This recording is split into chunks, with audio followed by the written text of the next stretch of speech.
തേക്കടിയുടെ കവാടം എന്നാണല്ലോ കുമളി അറിയപ്പെടുന്നത്. അപ്പോൾ കുമളിയിലെ രാത്രി കാഴ്ചക്കിടയിൽ ഞാൻ കണ്ട ഒരു സംഭവമാണ് ഈ സ്ട്രീറ്റ് ഫുഡ്. അതായത് കുമളി മുനിസിപ്പൽ ബസ് സ്റ്റാൻഡിൻ്റെ ഓപ്പോസിറ്റ് സൈഡിൽ ഒരു 4-5 ഇതുപോലുള്ള ചെറിയ തട്ടുകടകളുണ്ട്. അതിനകത്ത് എനിക്ക് പരിചയമുള്ളത് രാജേന്ദ്രൻ്റെ തട്ടുകടയാണ്. അപ്പോൾ അവിടെ ഈ ഇഡലി നല്ല തീ പാറുന്ന ഇഡലി കിട്ടും. രാത്രി ഒരു 7 മണിക്ക് തുടങ്ങി കഴിഞ്ഞാൽ പാതിരാത്രി വരെ ഈ സംഭവം കിട്ടിക്കൊണ്ടേയിരിക്കും. ഇത് കൂടാതെ അവിടെ പൊറോട്ടയും പൂരിയും ഒക്കെ ഉണ്ട്.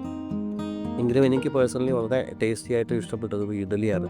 അപ്പോൾ ഇഡലിയുടെ കൂടെ ഒരു തമിഴ് സ്റ്റൈലിലുള്ള തമിഴ് ടേസ്റ്റുള്ള ഒരു ഇഡലിയും അതിൻ്റെ കൂടെ നല്ല ചട്നിയും കുറുകുറാന്നുള്ള ചട്നിയും സാമ്പാറും ഒക്കെ ചേർത്ത് കഴിച്ചു കഴിഞ്ഞാൽ ഭയങ്കരമായൊരു ടേസ്റ്റാണ് നമുക്ക് അനുഭവപ്പെടുന്നത്.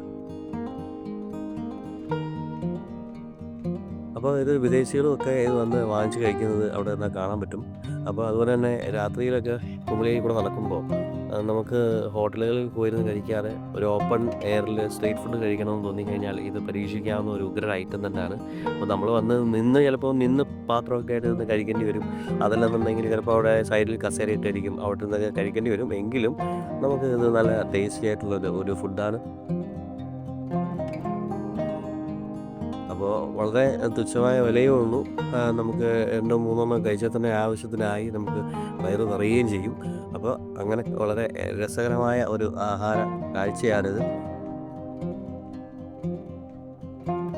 അപ്പോൾ കുമളി വന്നാൽ പരീക്ഷിക്കാവുന്ന ഒരു ഉഗ്രൻ ഐറ്റമാണ് ഈ ഇഡലി.